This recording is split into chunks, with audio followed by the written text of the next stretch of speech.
রান্না করব এখন যা ট্রেন্ডে আছে সাদা গরুর মাংস। আসলে সাদা গরুর মাংস রান্না এটা না, এটাকে বলা চলে কিন্তু কোরমা। আর এই কোরমাটাকেই এখন সবাই সাদা মাংস নাম দিয়েছে। আমি এখানে এক বাটি পেঁয়াজ কুচি দিয়ে দিলাম, কারণ হচ্ছে কোরমায় আমরা কোনো রকম হলুদ মরিচের গুঁড়ো এগুলো ব্যবহার করব না। কোরমার যা উপকরণ ঠিক এই সাদা মাংসে সেই উপকরণগুলোই আমাদের লাগবে। এইখানে এলাচি, দারচিনি, লবঙ্গ, তারপর শাহি জিরা, এটা হচ্ছে ধনে গুঁড়া না, এই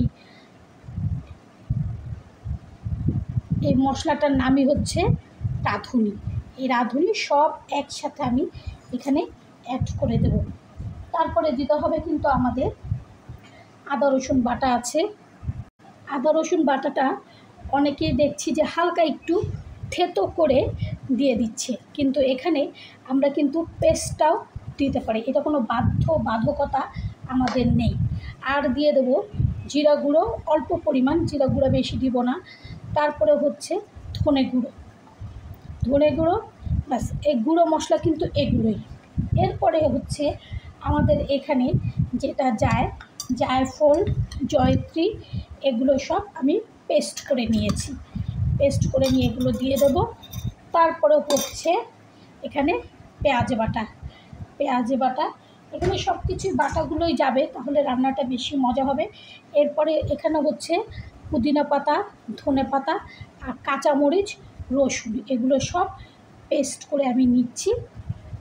আর দিয়ে দেব সবথেকে যেটা দরকার, টক দই আমি এখানে একটু বেশ অনেকখানি দেব, কারণ হচ্ছে টক দইটা না দিলে আমাদের এই সাদা মশলাটা কোরমাটা ভালো লাগবে না। আর লবণ তো অবশ্যই আপনারা আপনাদের পরিমাণ মতো দেওয়ার চেষ্টা করবেন। আর ঝাল হওয়ার জন্য আমি অবশ্যই কাঁচামরিচের কুচি দেব, কারণ হচ্ছে এখানে আমি কোনো শুকনো মরিচ দেব না। ব্যাস, লবণও আমি দিয়ে দিয়েছি। এখানে সরষের তেল প্রায় 1 কাপের মতো, আর দেব সাদা সয়াবিন তেল। এই রান্নাটায় কিন্তু তেলের পরিমাণটা একটু আমাদের বেশি দিতে হবে, তা না হলে মজা লাগবে না খাবারটা। এরপর ভালো করে আমরা এটাকে মেখে নেব। আসলে এক এক দেশের ভাষা যেমন আলাদা, এক দেশের আচার আচরণ যেমন আলাদা, রান্নাবান্নাটাও কিন্তু ঠিক তেমনি আলাদা।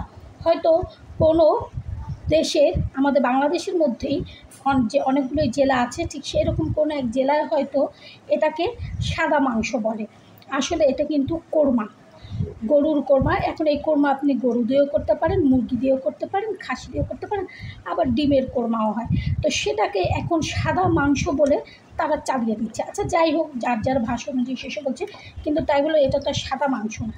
হ্যাঁ, এটার মধ্যে হলুদ মরিচ এগুলো কিছুই কালারফুল পড়ছে না, কিন্তু মশলা আমাদের দিতেই হচ্ছে। আর এটাকে ভালো করে মেখে নিয়ে আমি অন্ততপক্ষে 2 ঘন্টা এটাকে ঢেকে রাখবো। আর যদি সময় কম থাকে তাহলে না ঢাকলেও হয়ে যায়, সরাসরি রান্না চড়িয়ে দিলেও হয়।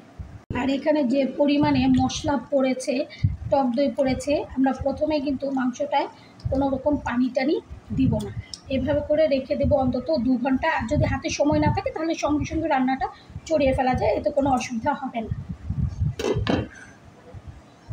বাস, এখন আমার কিন্তু 2 ঘন্টা হয়ে গিয়েছে। 2 ঘন্টা পর আমি এটাকে চুলোর উপর দিয়ে আর একটু ভালো করে নেড়ে চেড়ে এটাকে আমি ঢেকে অল্প আঁচে রান্না করব। আমার যতটুকু এই মাংস থেকে পানি উঠবে, আশা করি সেই পানিতেই আমার রান্নাটা হয়ে যাবে।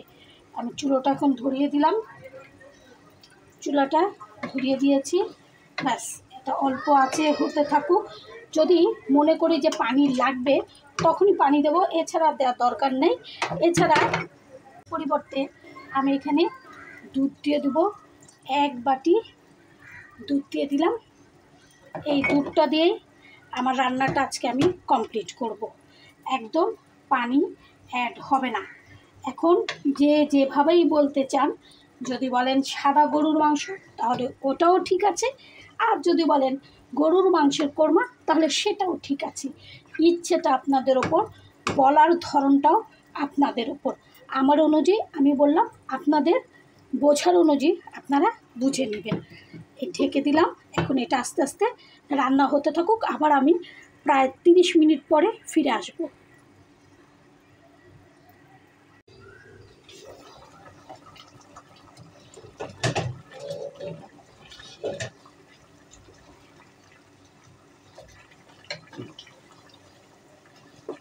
কতটা পানি ছেড়েছে দেখাই যাচ্ছে। মাংস থেকে পানি বের হয়েছে, তারপর দুধ দিয়েছি, টক দই, এগুলোর জন্যে এই পানিতেই কিন্তু আমাদের রান্নাটা হয়ে যাবে। আরও কিছুক্ষণ এটাকে রান্না করব, তারপরে আবারও আমি ফিরে আসছি। এর ফাঁকে আমি আরেকটা জিনিস তৈরি করে নিচ্ছি, সেটা হচ্ছে বেরেস্তা, গুঁড়ো দুধ আর চিনি একসাথে মিক্সড করে রাখবো। এটা যখন আমার মাংস রান্নাটা হয়ে যাবে, তার নামানোর আগে আমি এই বেরেস্তাটা মাংসের ওপরে দিয়ে দেবো। আর দেবো কিছু কাঁচামরিচ, আর অবশ্যই ঘি, 2 চামচ ঘি দিয়ে দেবো। তরকারি নামানোর আগে যদি আমরা একটু ঘি দেই, তাহলে সেই সেন্টটা খুব ভালোভাবে আমাদের নাকে আসে এবং তরকারির স্বাদটা কিন্তু অনেকটা বেড়ে যায়। আর ঠিক সেভাবেই কিন্তু আমরা মাংসটা ওইভাবে করে নিলাম। এখন সব কিছু তৈরি করে দেখতেই পাচ্ছেন যে আমার কিন্তু মাংস রান্নাটা এখন হয়ে গেছে। কালারটা খুবই সুন্দর এসছে এবং মাংসগুলো কিন্তু একটা হালকা গোলাপি কালার এসেছে। ব্যাস, রান্না শেষ। এখন খাবার দাবারের পালা। আর এটা খেতে গেলে কিন্তু অবশ্যই হয় সাদা পোলাও, তা না হলে নান রুটি বা পারাটা দিয়ে এই কোরমাটা দারুণ লাগে। আর এখন আমি এটা সাদা পোলাও দিয়ে খাওয়া শুরু করলাম। বিসমিল্লাহ।